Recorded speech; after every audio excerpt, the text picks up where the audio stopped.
لا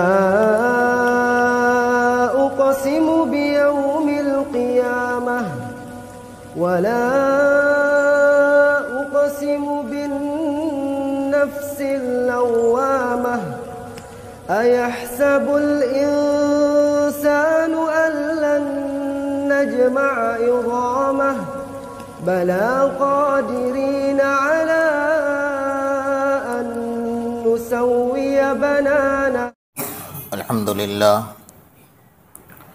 الحمد لله رب العالمين والصلاة والسلام على أشرف الأنبياء والمرسلين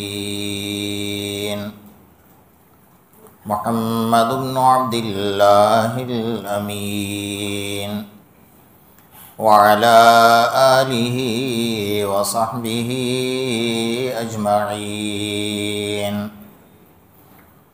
ومن يهتدي بهديه إلى يوم الدين. أما بعد فأعوذ بالله من الشيطان الرجيم. بسم الله الرحمن الرحيم. والذين جاهدوا فينا لنهدينهم سبلنا وإن الله لمع المحسنين.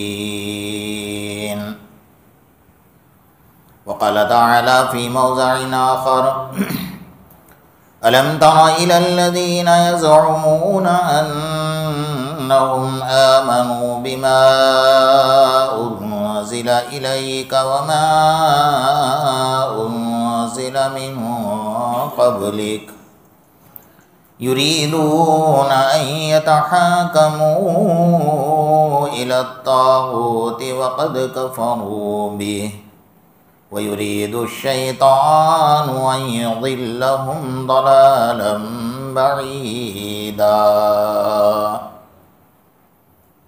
وقال رسول الله صلى الله تعالى عليه وسلم: من عاد لي وليا فقد آذنته بالحرب، أو كما قال عليه الصلاة والتسليم. صدق الله المولانا العظيم وصدق رسوله النبي الكريم ونحن على ذلك لمن الشاهدين والشاكرين والحمد لله رب العالمين. وقال تعالى في شأن حبيبك: إن الله وملائكته يصلون على النبي يا أيها الذين آمنوا صلوا عليه وسلموا تسليما. اللهم صل على محمد وعلى آل محمد كما صليت على إبراهيم وعلى آل إبراهيم إنك حميد مجيد.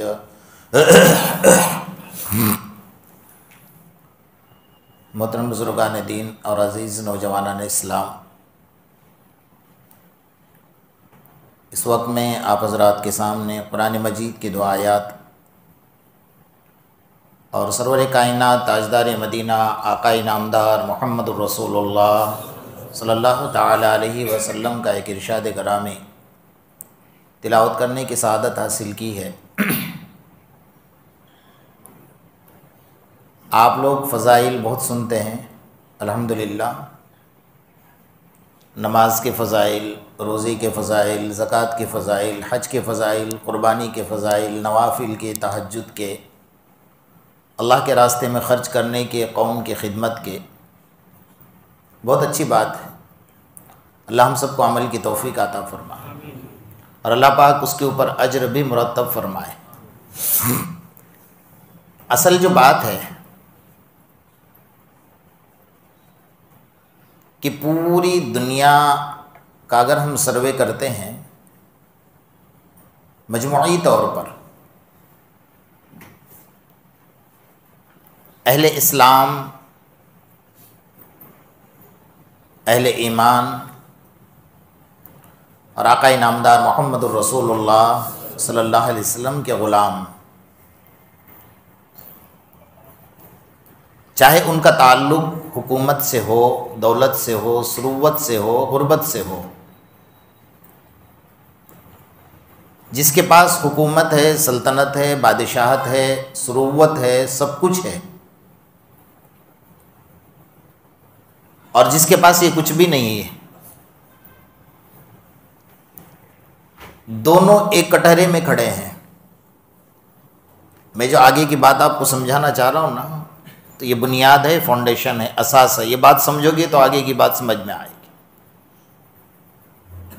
ایک انسان ہوتا ہے کہ اس کے پاس حکومت ہوتی ہے، سلطنت ہوتی ہے، بادشاہت ہوتی ہے، قوت ہوتی ہے، طاقت ہوتی ہے، فوج ہوتے ہیں، ہتھیار ہوتے ہیں، سب کچھ ہوتا ہے، اور وہ کرنا چاہے، اس کی ہمت کے اوپر اللہ کی مدد شامل حال ہو جائے تو کرنا چاہے تو کر بھی سکتا ہے وہ بھی۔ اور جن کے پاس یہ کچھ بھی نہیں ہے، نہ ان کے پاس حکومت ہے، نہ سلطنت ہے، نہ بادشاہت ہے، نہ قوت ہے، نہ طاقت ہے، نہ ثروت ہے اور مال و دولت ہے، وہ کرنا چاہتے ہیں لیکن پھر بھی کچھ نہیں کر سکتے، اس لیے کہ ان کا واسطہ، ان کا تعلق وہ نہیں ہے جو ہونا چاہیے۔ یہ سارے کے سارے ایک کٹہرے میں کھڑے ہیں اور سب کے سب اپنے آپ کو بے بس سمجھ رہے ہو نا۔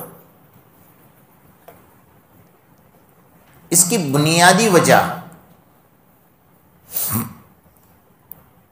اگر ہم اس جگہ پر پہنچیں گے نا جہاں مرض ہے، جب تک اس کا علاج نہیں ہوگا، جب تک اس جگہ پر نہیں پہنچیں گے، اس کی بنیادی وجہ اگر دیکھا جائے تو صرف اور صرف یہ نظر آتی ہے کہ آج کے دور میں سارے مسلمانوں نے ظاہری اسباب کو دیکھ لیا ہے اور اللہ کی طاقت کو پس پشت ڈال دیا ہے۔ اس میں اہل ایمان پہلے درجے پر ہیں، پہلی صف میں کھڑے ہیں، اور معاملہ پورا الٹا ہے۔ صحابہ کرام کی زندگی کو اگر آپ پلٹ کر دیکھو گے نا، قرآن کو اٹھا کر دیکھو گے، حدیث کے حوالے کو کھنگال کر دیکھو گے، تو آپ کے سامنے جو باتیں آئے گی، اس وقت میں آپ کو پتا چلے گا، مجھے پتا چلے گا کہ ہم کہاں کھڑے ہیں اور ہمیں کہاں ہونا چاہیے۔ حضرت موسیٰ علیہ السلام کو اللہ تعالیٰ نے جب یہ حکم دیا، اذهب الى فرعون انه طغى، کہ اے موسیٰ، آپ اور آپ کے بھائی حضرت ہارون دونوں چلے جاؤ فرعون کے دربار میں۔ انه طغى، وہ سرکش ہو چکا ہے، نافرمان ہو چکا ہے، غدار ہو چکا ہے، نمک حرام ہو چکا ہے، اور یہاں تک کہ اس نے خدائی کا دعویٰ کر دیا ہے۔ اب ظاہری طور پر دیکھا جائے، تھوڑا سا غور کر لیجئے کہ ادھر ساری حکومت ہے، سلطنت ہے، بادشاہت ہے، طاقت ہے، فوج ہے، ہتھیار ہے، ساری طاقتیں ظاہر کے طور پہ اس کے پاس موجود ہیں، اور حضرت موسیٰ علیہ السلام کے پاس کیا ہے؟ کچھ بھی نہیں تھا نا۔ ایک عصا تھا، ایک لاٹھی تھی، اور وہ عصا کیا تھا؟ شاید میں اس سے پہلے بتا چکا ہوں کہ جب حضرت آدم علیہ السلام جنت سے اترے تھے تو کچھ چیزیں ساتھ میں لے کر آئے تھے، تو انہوں نے جنت کے درخت کی ایک ٹہنی کو توڑا تھا مسواک کرنے کے لیے، وہ ٹہنی لے کر آئے تھے، اور جب تک آپ اس دنیا میں 1000 سال تک رہے، اس ٹہنی سے آپ نے مسواک کیا ہے۔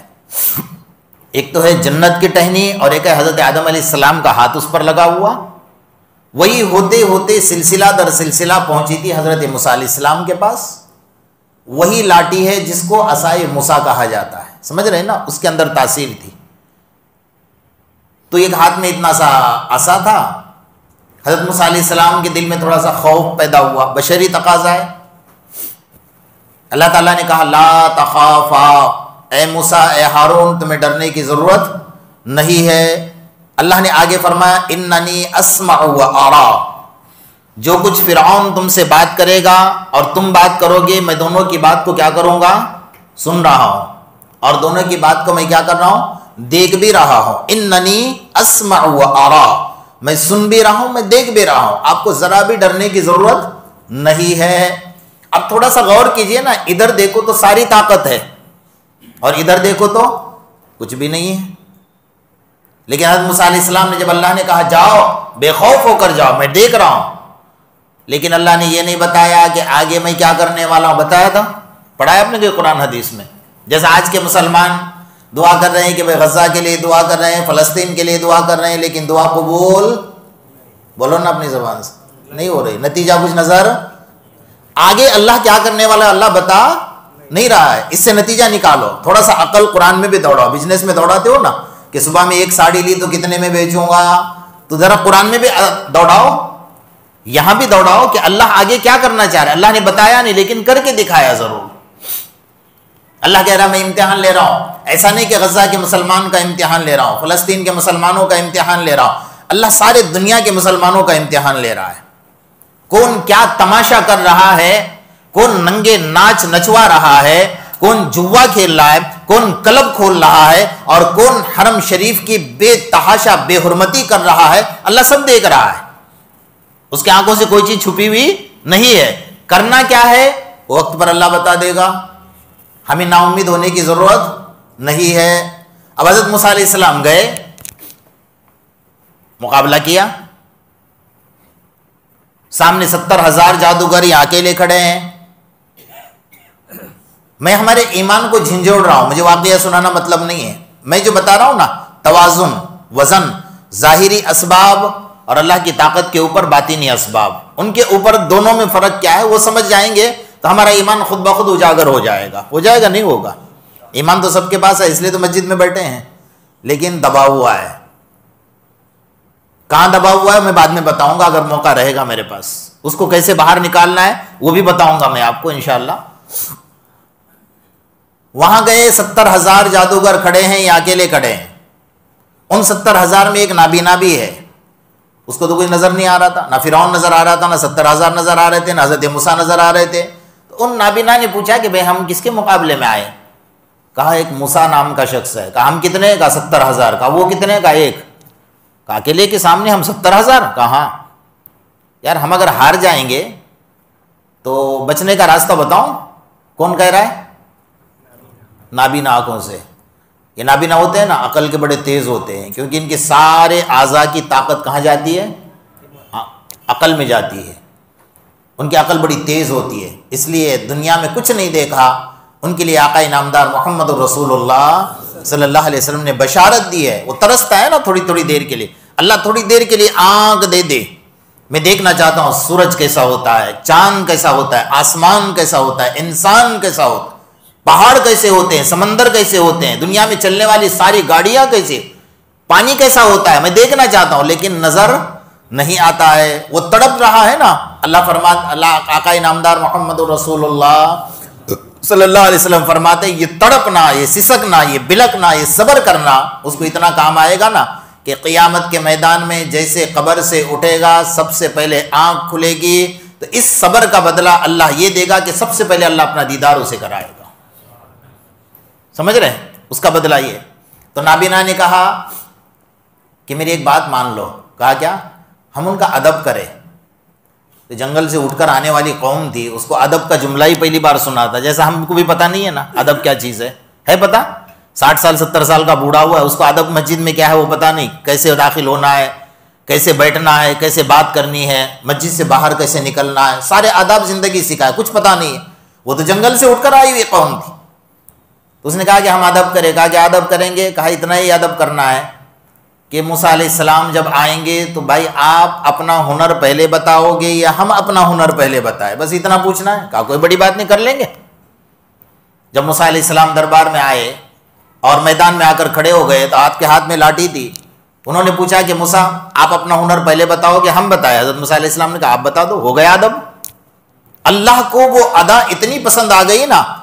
کہا اے موسیٰ انہوں نے تمہارا ادب کیا ہے اور میرے نبی کے ادب کی وجہ سے اللہ تعالیٰ نے ان 70,000 کو ایمان کی دولت سے نواز دیا. نوازا نہیں نوازا. اللہ نے آگے نہیں بتایا تھا موسیٰ علیہ السلام کو کہ ان 70,000 کو تمہارے ساتھ کروں گا. اور اللہ نے یہ بھی نہیں بتایا کہ جو خدائی کا دعویٰ کر کے بیٹھا ہے نا فرعون، جیسے آج کے فرعون ہیں جس کو سپر پاور طاقت کے نام سے یاد کیا جاتا ہے، اور مسلمان کو سب سے پہلے یہ سکھایا گیا کہ تیرے پاس سپر پاور طاقت کون سی ہے؟ اللہ اکبر کہتا ہے کہ نہیں اپنی زبان سے؟ سب سے بڑا کون ہے؟ خالی زبان پر ہی ہے، وہ کہیں نہیں ہے. پیدا ہوا، اس کے کان میں کہا اللہ اکبر، تو ابھی 2 فٹ 2.5 فٹ کی دنیا سے نکلا ہے، ابھی تو کروڑوں میل کی دنیا میں آیا ہوگا. زمین دیکھے گا، آسمان دیکھے گا، پہاڑ دیکھے گا، چاند دیکھے گا، سورج دیکھے گا، سمندر دیکھے گا، لیکن تجھے ہر جگہ پر کیا کہنا بڑا کون ہے؟ اللہ. اس کو یہ سکھایا گیا ہے، بچپن سے سکھایا گیا ہے، ہر اذان میں سکھایا گیا، ہر نماز کے تکبیر اولیٰ میں سکھایا گیا، لیکن ابھی تک اس پر ایمان نہیں ہے. اللہ نے کیا کر دیا؟ موسیٰ میں دیکھ بھی رہا ہوں، میں سن بھی رہا ہوں، اب جاؤ بے فکر جاؤ، مجھے کیا کرنا ہے کہ آ جاؤ. سمندر پر آ گئے، حضرت موسیٰ علیہ السلام کے اوپر ایمان لانے والے، ہم وہاں بھی مصیبت میں تھے، یہاں بھی مصیبت میں آ گئے، ہم کیا کریں بھائی؟ حضرت موسیٰ علیہ السلام کو اللہ نے کہا لاٹھی مار دو. اللہ بغیر لاٹھی مارے بھی اللہ ٹکڑے کر سکتا تھا نا، بغیر لاٹھی مارے بھی اللہ راستے بنا سکتا تھا، لیکن کا اسباب کے طور پر سمندر پر لاٹھی مار دو. لاٹھی مار دی، 12 قبیلے کو 12 راستے سمندر نے کیا کر دیا؟ فَانْفَجَرَتْ مِنْ حُسْنَتَا عَشْرَةَ عَيْنًا. اللہ کا قرآن کہہ رہا ہے اللہ نے 12 راستے کر دیے، نکل گئے، سب گزر گئے، آگے نکل گئے. فرعون پیچھے کھڑا ہے فوج کو لے کر، دیکھو کہ میرے حکم سے سب راستے بن گئے، آ جاؤ اندر. اللہ نے کہا ہاں آ جاؤ. جس کے اوپر تو غرور کر رہا ہے، تکبر کر رہا ہے. اللہ یہ بتانا چاہ رہے ہیں، اللہ تعالیٰ نے کہا بالکل آنے دیے اندر تک، اور بیچوں بیچ جب آ گئے تو اللہ نے سمندر کو کہا اب مل جا. مل گیا گوتے کھانا. اللہ نے موسیٰ علیہ السلام کو بتایا تھا کہ میں ایسا کروں گا؟ کہیں پڑھا ہے آپ نے آج تک؟ نہیں بتایا نا، کر دیا. اللہ فرما رہے ہیں کہ دنیا میں جتنے فرعون آئیں گے، ایک فرعون تو ہے جس کو ہم نے جب پانی میں ڈوبا اور مرنے لگا، اتل پاتل پانی میں ہونے لگا، تو اس وقت میں کہا آمنت برب موسیٰ و ہارون، اب میں ایمان لاتا ہوں موسیٰ اور ہارون کے رب پر. جبرائیل آئے اور کیچڑ اچھال کر منہ میں ڈال دیا گا، چپ ہو جا، اب تیرے ایمان کی کوئی اللہ کے پاس اہمیت نہیں ہے، اس لیے کہ ڈوبتے وقت میں ایمان لے کر آ رہا ہے. تو اللہ تعالیٰ نے سمندر کا اٹھا، اس کو باہر پھینک دے، اس کو ڈبانے کی ضرورت نہیں ہے، ڈبانے کی اجازت نہیں ہے. انہوں نے زمین میں گڑا کرا، زمین میں دفن کر دیا. زمین کو اللہ نے اٹھا پھینک دے، اس کو پھینک دیا زمین نے. انہوں نے آگ جلائی اور آگ جلا کر آگ میں ڈالا. اللہ نے کہا آگ کو حرام، فرمایا اس کو جلانا نہیں. فَالْيَوْمَ نُنَجِّيكَ بِبَدْنِكَ لِتَكُونَ لِمَنْ خَلْفَكَ آیَةً. قیامت تک آنے والے جتنے بھی فرعون ہیں میں ان کو دکھانا چاہوں گا کہ میری قدرت اس وقت بھی یہ، آج بھی اور ہمیشہ یہ رہنے والی ہے. میں نے اس کے بدن کو باقی رکھا ہے. قرآن کہہ رہا ہے نا فَالْيَوْمَ نُنَجِّيكَ بِبَدْنِكَ لِتَكُونَ لِمَنْ خَلْفَكَ آیَةً. جو پیچھے آنے والے فرعون ہیں، جتنے فرعون آ رہے ہیں، فرمایا ان سارے فرعونوں کا انجام کرنے کی طاقت میرے پاس وہی ہے، ان کو انجام تک پہنچانے کی. لیکن مسلمان کا ایمان کس پر ہے؟ ہمارا خدا ہی کہاں ہے؟ نعوذ باللہ من ذالک. ہمارا خدا تو وہ ہے جس کے پاس دنیا میں سپر پاور طاقت ہے. کہاں ایمان بھائی؟ تھوڑا اللہ کے قرآن کا مطالعہ کرو، تھوڑا سا. اللہ نے تمہارے ساتھ کیا معاملہ کیا ہے اور اللہ نے تمہیں کیا کہا ہے. وَلَن يَجْعَلَ اللَّهُ لِلْكَافِرِينَ عَلَى الْمُؤْمِنِينَ سَبِيلًا. اللہ کا قرآن کہہ رہا ہے کسی کافر کی مجال اور طاقت نہیں ہے کہ وہ مسلمان کو کمزور کرے اور مسلمان کو پیچھے ڈالے. گویا اس آیت کا موٹی زبان میں اگر میں ترجمہ کروں نا آپ کے سامنے تو یوں سمجھو کہ آپ نے مرغی کو دیکھا ہوگا. مرغی کے چھوٹے چھوٹے بچے ہوتے ہیں نا، اور بلی جب حملہ کرنے کے لیے آتی ہے تو مرغی کیا کرتی ہے؟ بلی پر حملہ نہیں کرتی ہے، اپنے پر پھیلاتی ہے نہیں پھیلاتی. دیہاتوں میں آپ نے دیکھا ہوگا مرغی کے بچے پیچھے کھڑے ہیں، یا وہ اپنے پر کے اندر بچوں کو کیا کرتی ہے؟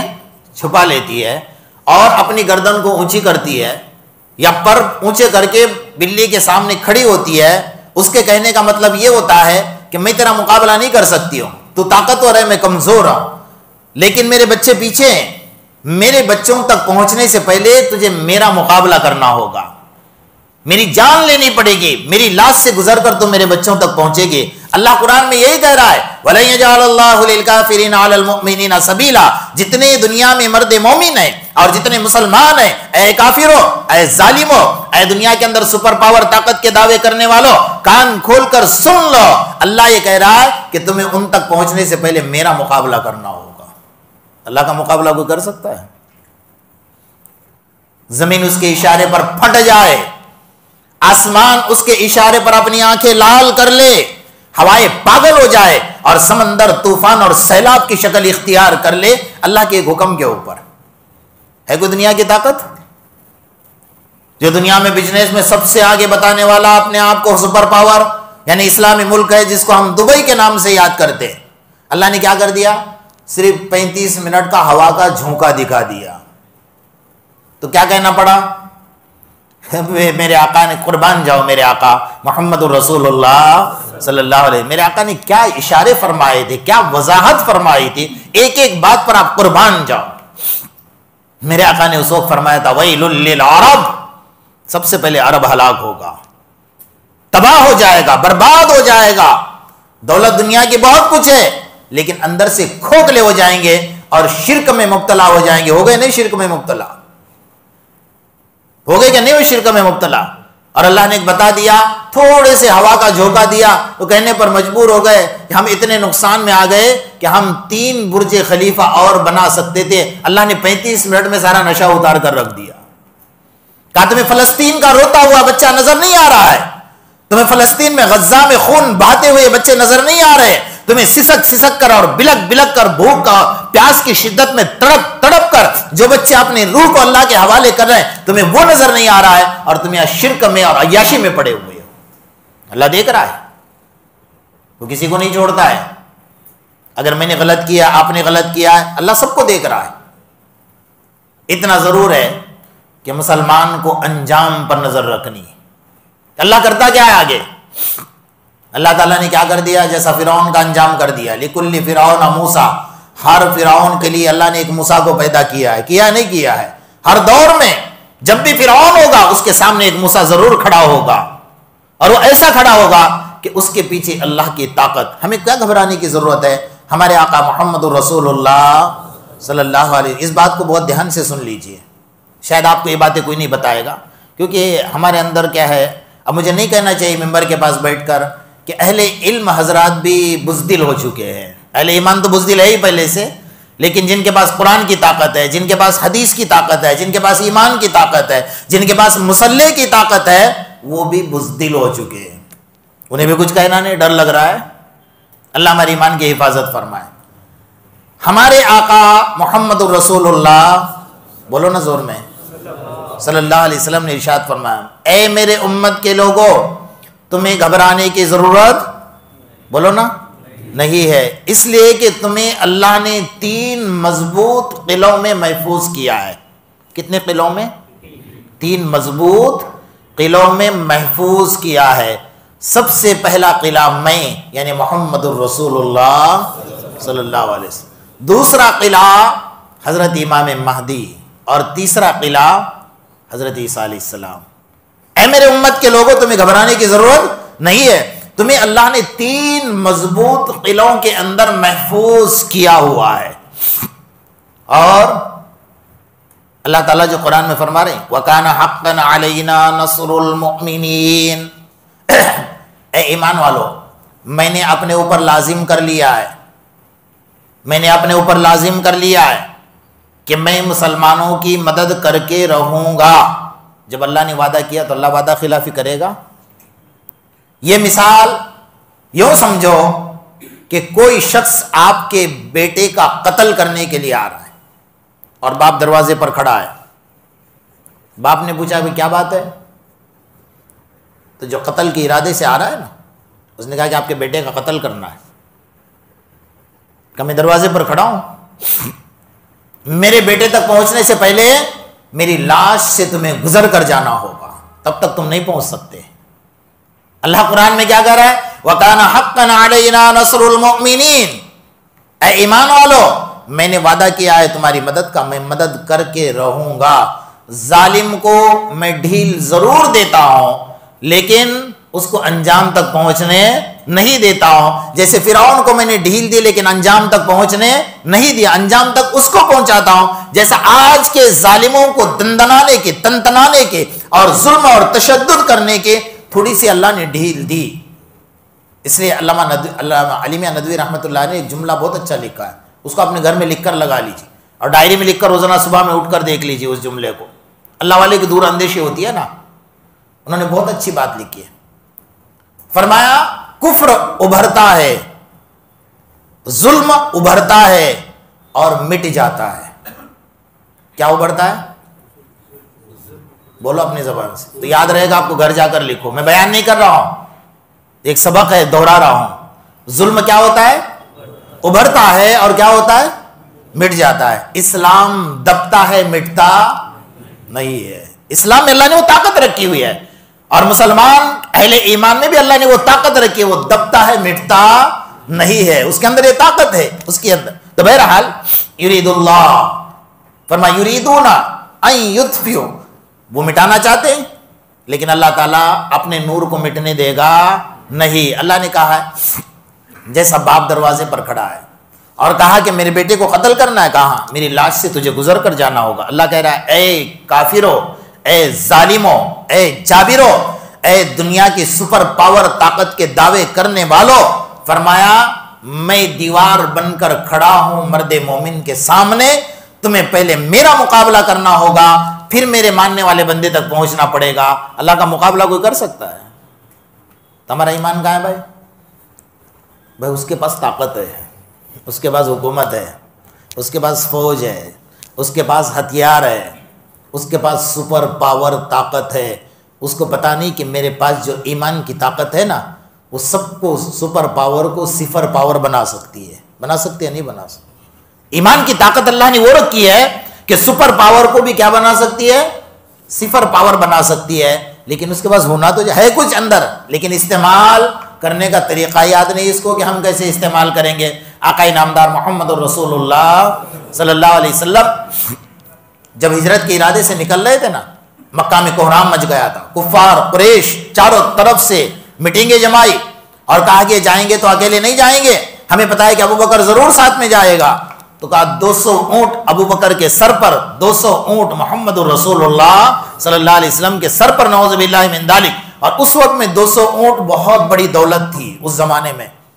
کہا جو دونوں کے سر کاٹ کر لائے گا 200 اونٹ انعام میں دیے جائیں. سب چاروں طرف سے ہتھیار, فوج, لشکر, گرے زرے, تلواریں, سب کچھ لے کر اللہ کے رسول کے گھر کا گھیراؤ کر لیا. آپ نے پڑھا ہے نا, اللہ نے کیا کہا, اے میرے حبیب آپ کو گھبرانے کی ضرورت نہیں ہے, ایک مٹھی بھر کر مٹی لے لو, سامنے ہتھیار ہے, فوج ہے, لشکر ہے, سب کچھ ہے, ایک مٹھی بھر کر مٹی لے لو. اور وما رمیت اذ رمیت ولکن اللہ رما, اللہ فرما رہے آپ نے نہیں پھینکی, کس نے پھینکا؟ ولکن اللہ, اللہ نے پھینکا ہے. اس مٹھی بھر مٹی کو یوں پھینک دو, پھینک دی, سب کی آنکھیں کیا ہو گئی؟ اندھے ہو گئی نا. اللہ کے رسول نکل گئے سب کے سامنے. پڑھا ہے نا واقعی, پڑھا ہے کہ نہیں پڑھا؟ اللہ کے رسول نکل گئے, ابو بکر بھی نکل گئے, اور جس غار کے اندر جا کر چھپ گئے, اللہ تعالیٰ نے کیا نظام بنایا؟ سب سے پہلے درخت اگایا, جبکہ عرب کے پہاڑیوں میں درخت ہوتے نہیں ہے. ایک درخت اگایا, چھوٹا سا پودا, اس پودے کے اوپر جنگلی کبوتر کو بٹھایا. یہ مسند احمد کی روایت ہے. جنگلی کبوتر آ کر اس درخت کے پتوں پر بیٹھ گئے, اور اللہ نے مکڑی کو حکم دیا جالا تن دے. مکڑی نے کیا کر دیا؟ جالا تن دیا. اب آپ کے گھر میں اگر مکڑی کے جالے ہو گئے تو آپ بلڈوزر والے کو فون کرو گے کہ بھائی میرے گھر میں مکڑی کے جالے ہیں, ذرا بلڈوزر لے کر آ جاؤ, کرو گے؟ کائے سے توڑو گے؟ جھاڑو سے, یا پھونک مارو گے نکل جائے گا. سب سے کمزور دیوار مکڑی کا جالا ہے نہیں ہے. اللہ نے مکڑی کے جالے سے سپر پاور طاقت کو کیا کر دیا؟ صفر پاور بنایا. بنایا نہیں بنایا؟ میں اس لیے سنا رہا ہوں کہ ایمان کو جگاؤ. خالی ممبر کے پاس کھڑے ہو کر ایمان ایمان ایمان ایمان کے نعرے مت لگاؤ. اس قرآن اور حدیث کی باتوں کو سمجھو, اللہ کی طاقت کو سمجھو کہ اللہ کی طاقت کیا چیز ہے. آقا نامدار محمد رسول اللہ صلی اللہ علیہ وسلم فرماتے ہیں کہ ایک نوجوان اندر تک اترا, جبکہ باہر سب کے دوڑنے کی آواز آ رہی تھی. گھوڑوں پر تھے, اونٹوں پر تھے, کیونکہ 200 اونٹ کمانے ہیں نا. فرمایا ایک نوجوان اندر تک اترا, میں نے اس کے پاؤں کو دیکھا اور اس کے پاؤں کی آواز میرے کانوں سے ٹکرائی. میرے دل میں تھوڑا سا خدشہ ہوا. اللہ نے فوراً کہا لا تحزن ان اللہ معنا, اے میرے حبیب, اے ابو بکر, تمہیں گھبرانے کی ضرورت نہیں ہے. ان اللہ معنا, آپ کے ساتھ آپ کا اللہ موجود ہے. چاہے وہ مکڑی کے جالے کی شکل میں ہو, چاہے کبوتر کی شکل میں ہو, چاہے درخت کی شکل میں ہو, لیکن اللہ آپ کے ساتھ کیا کر رہا ہے؟ آپ کے ساتھ موجود ہے، اللہ آپ کی حفاظت بھلے جس ذریعے سے کر رہا ہے۔ اللہ کے رسول صلی اللہ علیہ وسلم فرمایا ہم 3 دن 3 رات وہاں رہے، اور 3 دن 3 رات کے اندر جو ہمارے ساتھ منظر ہوا ہے، وہ جو 3 دن اور 3 راتیں ہیں نا، حضرت عمر حضرت ابو بکر سے زندگی میں ہر وقت کہا کرتے تھے کہ ابو بکر میرے سارے زندگی کی نیکیاں آپ لے لو اور اس غار کی 3 راتیں مجھے دے دو۔ سمجھ رہے ہو بات کو؟ میرے سارے زندگی کی نیکیاں آپ لے لو اور اس غار کی 3 راتیں کیا کرو؟ مجھے دے دو۔ میرے آقا نے بڑا عجیب فیصلہ فرمایا تھا اس دن، فرمایا ابو بکر میرے سر پر سب کا احسان ہے، میں نے سب کا احسان اس دنیا میں چکا دیا ہے، تیرا اور تیرے خاندان کا بدلہ میں قیامت کے میدان میں دوں گا۔ نہیں دے سکا، لیکن ایک بات یاد رکھ لے، آج معاملہ ہے غار کا، قیام ہے 3 دن کا، دشمن میرے ہیں، حفاظت تو کر رہا ہے۔ ایک وقت ہوگا معاملہ ہوگا مزار کا، دشمن تیرے ہوں گے، حفاظت محمد الرسول اللہ کرے گا۔ کر رہے ہیں نہیں کر رہے ہیں؟ آج دنیا میں جو بہت کہتے ہیں نا یا علی یا حسین جو نعرے لگاتے ہیں نا، وہاں پہرا لگا ہوا ہے، جا نہیں سکتے میرے آقا کے دربار میں، وہ دور کھڑے رہیں گے، مسجد نبوی میں دور کھڑے رہیں گے۔ کہا وہاں کیوں نہیں جا رہے؟ کہا نہیں وہاں ابو بکر اور عمر سوئے ہوئے ہیں، کیونکہ وہ تو مزار میں باہر نکل کر تو نہیں آئیں گے نا۔ کہا نہیں، ارے تیری کیا مجال ہے نہ جانے کی، میرے آقا نے تو غار میں وعدہ کیا تھا ابو بکر تیرا دشمن ہوگا، محمد تیری حفاظت کرے گا۔ ہو رہی حفاظت؟ اللہ وہاں کی زیارت ہمیں بار بار نصیب فرمائے، قدردانی کے ساتھ نصیب فرمائے۔ میرے دوستو، میں نے جو باتیں آپ کے سامنے عرض کی ہیں نا، وہ صرف یہ کہ آج جو ہم سہمے ہوئے ہیں، ڈرے ہوئے ہیں، یہ ڈر دل سے نکال دو۔ جب تک آپ ڈرو گے اور دل میں ایمان کی طاقت ہونے کے باوجود خوف زدہ رہو گے نا، گھر میں بستر پر بے موت مرو گے۔ یہ کان کھول کر سن لو، اللہ نے تھوڑا سا دکھا دیا نا، ابھی بھی دکھایا نہیں دکھایا؟ جو بہت بڑی بڑی آوازوں سے کہا کرتے تھے کہ مسلمانوں کو یہ ملک چھوڑ کر جانا پڑے گا، ان پر NRC لاگو ہوگی، ان پر CAA لاگو ہوگا، آج ان پر اللہ نے لاگو کر دیا۔ تھوڑا سا اشارہ تو کر دیا نا، اللہ نے کہا تھوڑا سا اشارہ کر دیا، ابھی آگے دیکھ دیکھ کیا کیا انجام ہوتا ہے۔ مسلمان تو اپنی جگہ پر مرد مومن بن کر رہے، اللہ فرماتے ہیں ان کو تگنی کا ناچ کیسے نچوانا ہو میرے ہاتھ میں ہے۔ یہ سدھرے تو نا، یہ کہاں سدھرے گا؟ یہ جمعہ کے دن سدھر جاتا ہے، باہر نکل کر جیسا تھا ویسا ہی ہو جاتا ہے واپس۔ ہم کیا کریں؟ اللہ ہماری حفاظت فرمائے۔ بہرحال اس وقت بڑا عنوان اچھا چل رہا ہے، سب جگہ پر قربانی، سب جگہ پر حج کا موسم، الحمدللہ۔ اللہ پاک جتنے لوگ اس کے گھر کی زیارت کے لیے گئے، اللہ سب کے حج کو قبول فرمائے، ان کی دعاؤں میں ساری امت کا حصہ شامل فرمائے، اور خاص طور پر ان کی دعاؤں میں فلسطین اور غزہ کے مسلمانوں کا حصہ شامل فرمائے۔ بڑے مبارک دن چل رہے ہیں، یہ جو عشرہ ہے، اس عشرے کے اللہ نے 10 راتوں کی قسم کھائی ہے قرآن مجید کے اندر۔ میں تو اسی عنوان پر بات کرنے والا تھا، لیکن میرے دل کا ایک درد ہے جو میں نے آپ کے سامنے رکھا ہوا ہے۔ ہم جہاں جاتے ہیں دیکھتے ہیں کہ مسلمان سہمے ہوئے، ڈرے ہوئے۔ مجھے بڑا تعجب ہوتا ہے کہ آپ مرد مومن ہو اور ڈرنے کی تمہیں ضرورت کیا ہے؟ خدا کی طاقت تمہارے ساتھ ہے، قرآن کی طاقت تمہارے ساتھ ہے۔ آقا نے جب یہاں تک فرما دیا ہے اے میرے امت کے لوگوں تمہیں 3 مضبوط قلعوں میں اللہ نے محفوظ کر دیا ہے، تو ڈرنے کی ضرورت کیا ہے بھائی؟ اس لیے میں نے عنوان آپ کے سامنے چھیڑا اور آپ کے سامنے بتایا۔ بہرحال حج کا موسم ہے، ان کے لیے بھی دعا کرے، اور ہر وقت دل میں یہ خواہش رکھے کہ اللہ پاک ہم سب کو بھی وہاں کی بار بار زیارت نصیب فرمائے۔ اور خاص طور پر ابھی قربانی کا وقت چل رہا ہے، اخلاص سے کام کرو، دکھاوا مت کرو۔ بڑا تعجب ہوتا ہے، لوگ بڑے بڑے جانور لیتے ہیں، واٹس ایپ پر فوٹو، انٹرنیٹ فیس بک پر فوٹو، میں نے 7 لاکھ کا خریدا، میں نے 10 لاکھ کا، میں نے 15 لاکھ کا خریدا۔ بھائی تو نے اگر 20 لاکھ 25 لاکھ 40 لاکھ 1 کروڑ کا بھی خریدا، حصے کتنے ہوں گے اس میں؟ 7 ہی ہوں گے نا، 8واں تو نہیں جا سکتا نا۔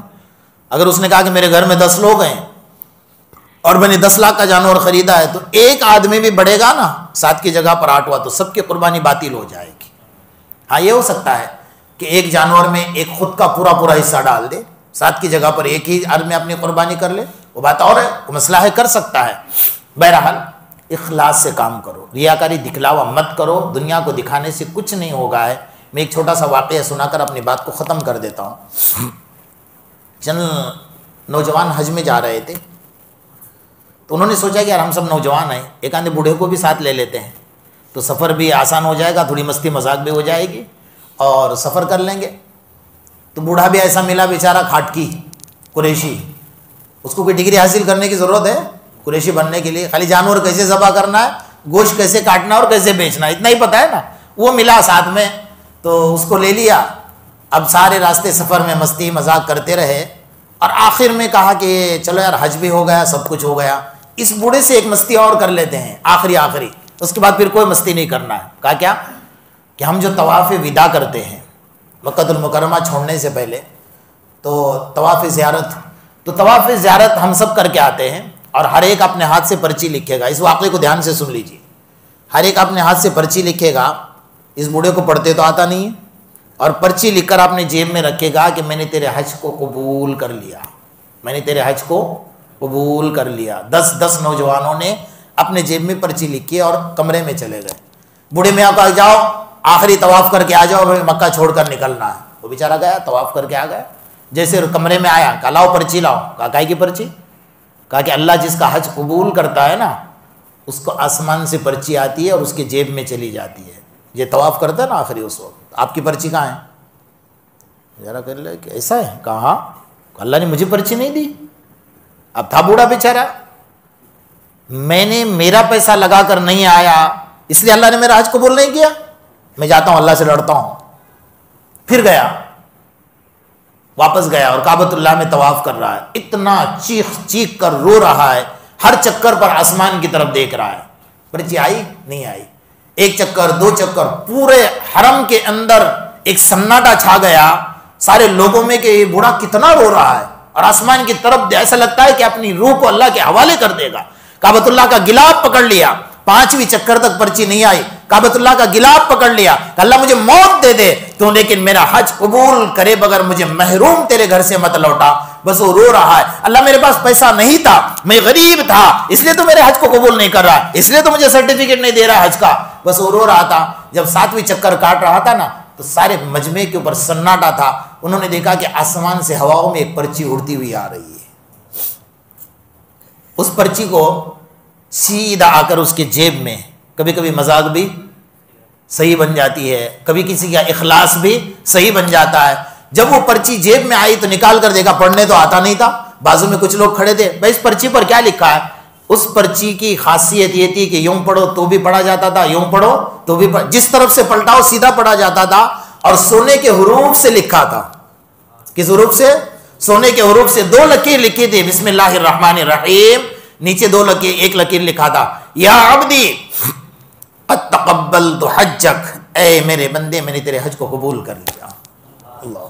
لیکن آگے کا جملہ بڑا عجیب تھا. آگے کیا لکھا تھا؟